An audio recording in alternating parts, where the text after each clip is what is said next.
Tapping వెనుక BRS supreme ఆయన ఆదేశాలతోనే operation ఆ పార్టీ హ్యాట్రిక్ విజయం కోసమే మేము పనిచేసినాం. ట్యాపింగ్ వెనుక బీఆర్ఎస్ సుప్రీం అంటే ఎవరు? కేటీఆరా కేసీఆరా? కేటీఆరా కేసీఆరా? ఇప్పటి వరకు ఒక్క పత్రిక కూడా కేసీఆర్ పేరు కేటీఆర్ పేరు రాయకుండా జాగ్రత్త పడుకుంటూ వార్తలు ఎందుకు రాస్తున్నారు? ప్రభాకర్ రావు ఏం చెప్పిండు?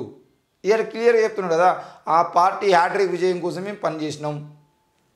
ఆ పార్టీ విజయం కోసమే పనిచేసిన తర్వాత మళ్ళీ రాజకీయాలంత ఎందుకు? ఇక క్లియర్గా వాంగ్మూలంలో ఇక చూడండి, ప్రతిపక్ష నేతలతో పాటు గులాబీ లీడర్ల ఫోన్లు కూడా ట్యాపింగ్ చేసినాం.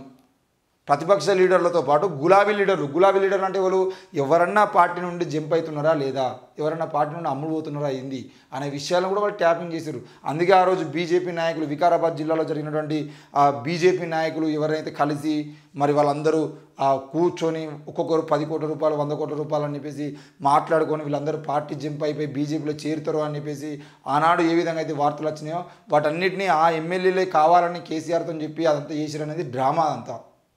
ఆ నలుగురు ఎమ్మెల్యేలు కూడా వాళ్ళ నలుగురు ఎమ్మెల్యేల ఫోన్లు ట్యాపింగ్ చేయడం ద్వారా వాళ్ళు దొరికిర్రు. వాళ్ళని కూర్చోబెట్టి కేసీఆర్ ఏం జరిగింది ఏంది అని చెప్పేసి అడిగితే ఇది జరిగింది అని అంటే ఆ జరిగినటువంటి వ్యక్తులు ఎవరైతే ఉన్నారో వాళ్ళని కూర్చోబెట్టి మరి ఇదంతా ఇట్నే కొనసాగించాలి, టైంకి వాళ్ళు వస్తారు, బీజేపీ నాయకులను పట్టుకుంటారు, వాళ్ళని కేసులో ఇరికిస్తారని చెప్పేసి చెప్తే ఆ జరిగిందంతా ఫోన్ ట్యాపింగ్ వ్యవహారంతో జరిగింది అనేది కూడా ఒక రకమైనటువంటి వాస్తవం. ఇక రెండవది, వారి ఫ్యామిలీ అనుచరులు వ్యాపారవేత్తలపైన కూడా నిఘా. ఎవరు?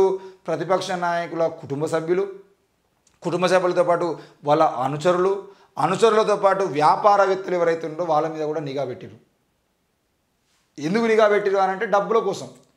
వ్యాపారవేత్తల్ని బిజినెస్ పరంగా వాళ్ళు ఏం చేస్తున్నారు, ఎక్కడ ఏ అక్రమ వ్యాపారాలు చేస్తున్నారు అని చెప్పేసి నిఘా పెట్టి ఈరోజు అరబిందో ఫార్మా దగ్గర నుండి ఏ విధంగా డబ్బులు గుంజుకోవాలి, లేదంటే ఇంకో ఫార్మా దగ్గర నుండి ఏ విధంగా గుంజుకోవాలి, కేంద్రానికి ఎట్లా డబ్బులు కట్టాలి, మనం ఎట్లా డబ్బులు కట్టుకోవాలి, ఇట్లా మొత్తం బీజేపీతో కుమ్మక్కైపోయి చేసినటువంటి కథలు కూడా చాలా ఉన్నాయి ఇందులో.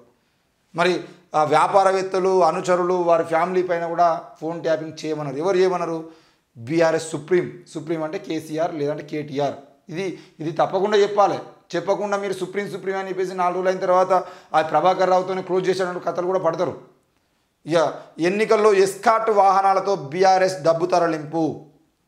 ఎస్కార్ట్ వాహనాలు, పోలీసుల బొలెరో వాహనాలు, పోలీసుల ఇన్నోవా వాహనాలు ఏవైతున్నాయో ఆ వాహనాల్లో హైదరాబాద్ నుండి ఒక ప్రముఖ ఆసుపత్రి నుండి డబ్బుల్ని ఈరోజు ఎక్కడనో చెన్నూరులో ఉన్నటువంటి ఒక అభ్యర్థి కోసం, ఎక్కడనో ఆదిలాబాద్లో ఉన్నటువంటి ఒక అభ్యర్థి కోసం, ఎక్కడనో గద్వాల్లో ఉన్నటువంటి అభ్యర్థి కోసం, ఎక్కడనో సూర్యాపేట అవతల ఉన్నటువంటి అభ్యర్థి కోసం, అశ్వారావుపేట అభ్యర్థి కోసం కూడా మొత్తం పోలీసు వాహనాల్లోనే గవర్నమెంట్ స్టిక్కర్లు ఉన్నటువంటి వాహనాలలో డబ్బుల్ని వాళ్ళు పట్టుకపోయారు. వాళ్ళకి ముందు వెనుక ఎస్కాట్ వాహనాలు పెట్టి ఈరోజు ఒక పోలీస్ వాహనంలో హైదరాబాద్ నుండి చెన్నూరుకు బయలుదేరిన ఒక వాహనం కానీ, హైదరాబాద్ నుండి అశ్వారాపేట బయలుదేరిన వాహనం కానీ ముందు వెనుక ఎస్కాట్ వాహనాలు పెట్టి దాంట్లో ఒక 50 కోట్ల రూపాయలు పంపిస్తే ఆ 50 కోట్ల రూపాయలని ఎక్కడ కూడా ఎలక్షన్ కమిషన్ కానీ ఎక్కడ కూడా వాళ్ళు పెట్టినటువంటి ఎలక్షన్ కమిషన్కు అంటే ఎలక్షన్ నోటిఫికేషన్ తర్వాత వచ్చినటువంటి పోలీసులకు సంబంధించినటువంటి అవి గుడారాలు వేసుకొని కూర్చున్నటువంటి ఆ చెక్ పోస్టులు కూడా ఎక్కడ కూడా వాళ్ళని ఆపి చెక్ చేసేటువంటి అవకాశం కూడా లేకుండా పోయింది. ఇది ఆనాడు ఫోన్లోకి సంబంధించిన ట్యాపింగ్తో పాటు చేసినటువంటి డ్రామా. ప్రతిపక్ష నేతలను కట్టడి చేసిన వారు గులాబీ పార్టీలో చేరేలా ఒత్తిడి తెచ్చినాం. ఇక మునుగోడు దుబ్బాక బైపోల్లో ట్యాపింగ్ ద్వారానే ఇతర పార్టీల అభ్యర్థులను డబ్బులు సీజ్ చేసినాం. Munugode by elections, Dubbaka by elections కాదు, హుజరాబాద్ బై ఎలక్షన్లప్పుడు కూడా వీళ్ళు చేసింది అదే. హుజరాబాద్ ఈటల రాజేందర్ డబ్బులు ఎక్కడ నుండి ఎట్టిపోతున్నాయి, వాటిని ఎక్కడ పట్టుకోవాలి. దుబ్బాకలో 1 కోటి రూపాయలు ఆనాడు రఘునందన్ రావుకు సంబంధించినటువంటి వాళ్ళ కుటుంబ సభ్యుల ఇంట్లో 1 కోటి రూపాయలు ఉన్నాయనే విషయం తెలుసుకొని కూడా ఫోన్ ట్యాపింగ్ ద్వారా తెలుసుకొని వాళ్ళ మీద రైడ్ చేసారు, 1 కోటి రూపాయలు పట్టుకున్నారు. ఇదంతా కూడా ట్యాపింగ్ ద్వారానే చేసారు. మరి రాధాకిషన్ రావు వాంగ్మూలంలో సంచలన విషయాలు, ఇది ముచ్చట.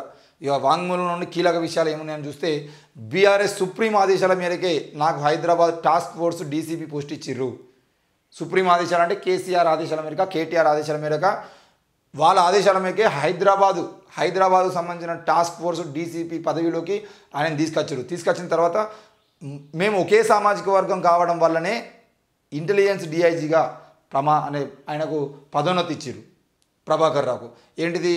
కేవలం విలమ సామాజిక వర్గం కాబట్టి ప్రభాకర్ రావు కేసీఆర్ ఒకే సామాజిక వర్గం కాబట్టి ఈయనను తీసుకుపోయి డిఐజీ, ఇంటెలిజెన్స్ డిఐజీగా ప్రభాకర్ రావును పోస్టింగ్ చేయడం జరిగింది. తర్వాత ప్రణీత్ రావు, భుజంగరావు, వేణుగోపాలరావు వీళ్ళు 3 కూడా తిరుపతి అన్న వీళ్ళందరూ కూడా ఒకే సామాజిక వర్గం కావడం వల్ల ఈ సామాజిక వర్గం వాళ్ళందరినీ తీసుకొచ్చుకొని అరే మనమందరం ఒకటి, మన పాలన మళ్ళీ రావాలంటే, మన జీవితాలు బాగుపడాలంటే, మన విలమరాజ్యం కొనసాగాలంటే మనందరం కలిసికట్టుగా పనిచేద్దాం, మనం కేసీఆర్ను గెలిపించుకుందామంటే ఇంకో ఈ ప్రణీతరావు, భుజంగరావు, వేణుగోపాలరావు, ప్రభాకర్ రావు వీళ్ళందరూ కలిసి ఒకే సామాజిక వర్గానికి చెందినటువంటి నాయకులు అందరూ కలిసి ఈరోజు ఆడ ఏంటిది వాంగ్మూలం అంటే వాంగ్మూలంలో చెప్పినటువంటి అంశాల మీదకు ఫోన్లు ట్యాపింగ్ చేశారు. వీళ్ళందరి వెనకాల నుండి నడిపించింది వీళ్ళందరూ ఉమ్మడి వరంగల్ జిల్లాకు సంబంధించిన నాయకులే. వీళ్ళందరి వెనకాల నుండి నడిపించింది కూడా ఎర్రబెల్లి దయాకర్ రావు అనే పేరు కూడా ఆ మధ్యలో వినబడింది. సుప్రీం ఆదేశాల మేరకు జరిగినా కూడా చూసుకున్నది ఎర్రబెల్లి దయాకర్ రావు. అందుకే వీళ్ళందరినీ ఒకే జిల్లా నుండి పట్టుకొచ్చిండు. వాళ్ళందరికీ ట్రైనింగ్ ఇచ్చి వాళ్ళందరినీ ఏ విధంగా చేయాలని చూపించుకున్నది కూడా ఎర్రబెల్లి దయాకర్ రావు అనే వార్తలు కూడా వినబడ్డాయి. ఇక దుబ్బాక, మునుగోడు ఉప ఎన్నికలను ఫోన్లు ట్యాపింగ్ చేసినాం. అందులో భాగంగానే బేగంపేటలో ఉన్నటువంటి రఘునందన్ రావు, ఇప్పుడు మాజీ ఎమ్మెల్యే, దుబ్బాక మాజీ ఎమ్మెల్యే రఘునందన్ రావు కుటుంబ సభ్యులకు సంబంధించినటువంటి వ్యక్తి ఇంట్లో ₹1 కోటి సీజ్ చేసినాం. తర్వాత గాంధీనగర్లో కోమటిరెడ్డి రాజగోపాల్ రెడ్డి అనుచరుల నుంచి 3.5 కోట్లు స్వాధీనం చేసుకున్నాం. బీఆర్ఎస్ డబ్బును తరలించే బొలెరో వాహనాలకు గవర్నమెంట్ వెహికల్ స్టిక్కర్లు వేసినాం. బీఆర్ఎస్ డబ్బుల్ని తరలించే బొలెరో వాహనాలకు గవర్నమెంట్ స్టిక్కర్లను అతికించినాం. కోకాపేట నుంచి సికింద్రాబాద్లోని ఓ హాస్పిటల్కు నగదు రవాణా చేసినాం. కోకాపేటకు సంబంధించిన విషయంలో కోకాపేట నుండి హైదరాబాద్లోని ఇదే విలమ సామాజిక వర్గానికి సంబంధించిన ఒక ఆసుపత్రికి, విలమ సామాజిక వర్గానికి సంబంధించిన ఒక వ్యక్తి నడిపేటువంటి పెద్ద ఆసుపత్రికి డబ్బుని వాళ్ళు ట్రాన్స్ఫర్ చేసి తీసుకొచ్చారు. రాధాకిషన్ రావు ఆధ్వర్యంలో వాటికి పోలీసులు ఎస్కాట్ పెట్టిరు. ప్లాన్ విషయాలను వాట్సాప్, సిగ్నల్, స్నాప్చాట్లో చాటింగ్ చేసుకుందనంట. కేసీఆర్, కేటీఆర్, ఎర్రబెల్లి దయాకర్ రావు, ఈ ప్రణీతరావు, భుజంగరావు, తిరుపతి అన్న, ప్రభాకర్ రావు వీళ్ళందరూ డిఐజీ నుండి మొదలుకుంటే టాస్క్ ఫోర్స్ వీళ్ళందరూ కూడా స్నాప్చాట్లో మెసేజ్లు పెట్టుకున్నారు. ఎవ్వరికి అనుమానం రావద్దని. ఎంత దారుణం స్నాప్చాట్లో. ఎందుకంటే వాట్సాప్ లేదంటే టెలిగ్రామ్ ఇవన్నీ వాడినా ప్రమాదం అని చెప్పేసి ఫస్ట్లో మొదట్లో వాట్సాప్ వాడినా, టెలిగ్రామ్ వాడినా, సిగ్నల్ యాప్ వాడినా, ఏం వాడినా లాస్ట్కి వచ్చి స్నాప్చాట్లో వాళ్ళు మంచిగా ముచ్చట్లు పెట్టుకుంటారు, టైంపాస్ చేసుకున్నారు. స్పెషల్ ఆపరేషన్ టీంతో ప్రతిపక్ష పార్టీలోని బలమైన నాయకులను కట్టడి చేసినాం. బీఆర్ఎస్లో చేరేలా వారిపై ఒత్తిడి తీసుకువచ్చాం. 2016 నుంచే ఫోన్లు ట్యాపింగ్ చేస్తున్నాం. 2016 నుండి 2023 వరకు ఫోన్లు ట్యాపింగ్ చేశారు. 2022 వరకు 23 నవంబర్ వరకు వీళ్ళ ఫోన్లు ట్యాపింగ్ జరుగుతూనే ఉన్నాయి. మరి 2016 నుండి 2023 వరకు అంటే దాదాపు 7 సంవత్సరాల పాటు ఫోన్లు ట్యాపింగ్ చేసి ఎవరెవరు ఏం చేస్తున్నారు, ఎక్కడ చేస్తున్నారు, అది ఆకునూరు మురళీ నుండి మొదలుకుంటే ఆర్ఎస్ ప్రవీణ్ కుమార్ అయినా, ఎవరైనా బండి సంజయ్, ఈటల రాజేందర్, మొత్తం ఆఖరికి కేటీఆర్ ఫోన్లు కూడా ట్యాపింగ్ చేసి కేటీఆర్ ఎవరితో మాట్లాడుతున్నాడు, ఏంది సినిమా హీరోయిన్లతో మాట్లాడుతున్నా అనే విషయాన్ని కూడా కేసీఆర్ చెప్పారనే విషయం కూడా బయట వైరల్ అవుతుంది.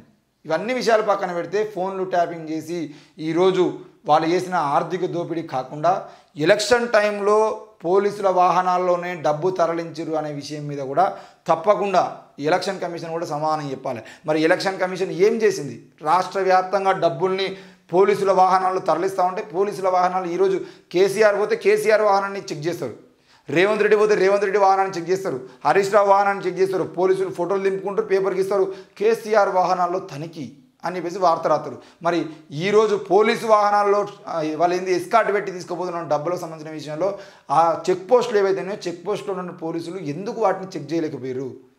హైదరాబాద్ నుండి బయలుదేరినటువంటి ఒక వాహనం చెన్నూరుకు పోతుంది, హైదరాబాద్ నుండి బయలుదేరినటువంటి ఒక వాహనం అశ్వారావుపేట పోతుంది, హైదరాబాద్లో బయలుదేరినటువంటి వాహనం గద్వాలు పోతుంది. అంటే హైదరాబాద్ నుండి గద్వాల వరకు ఒక్క చెక్ పోస్ట్ కూడా లేదా? ఎట్లా పోయినాయి పోలీసు వాహనాలు? అక్కడ ఎస్కాట్తో పోతున్న వాహనాలను ఎందుకు చెక్ చేయలేకపోయారు? ఆ మధ్యకాలంలోనే పెద్దపల్లి దగ్గర ఎస్కాట్ వాహనాలు డబ్బులు పోతున్నాయని చెప్పేసి గొడవ జరిగింది. ఆ విషయం పోలీసు అధికారుల నుండి బయటకు వచ్చింది. ఎస్కాట్ వాహనాలనే దాదాపు 30 నుండి 40 కోట్ల రూపాయలు తరలిస్తున్నారనే విషయాలు కూడా బయటకు వచ్చినాయి. మరి అప్పుడు ఎందుకు సైలెంట్గా ఉన్నారు? ఈరోజు అదొక పెద్ద స్కామ్. ఫోన్ ట్యాపింగ్ స్కామ్తో పాటు ఎస్కాట్ వాహనాలలోనే డబ్బుని తరలించడం అనేది అది పెద్ద స్కామ్. కాబట్టి ఆ స్కామ్ మీద కూడా తప్పకుండా ఎంక్వైరీ చేయాలి. వాళ్ళందరినీ ఈరోజు కేసులు పెట్టి వాళ్ళ ఉద్యోగాలను సస్పెండ్ చేయాల్సిన అవసరం కూడా ఉంది.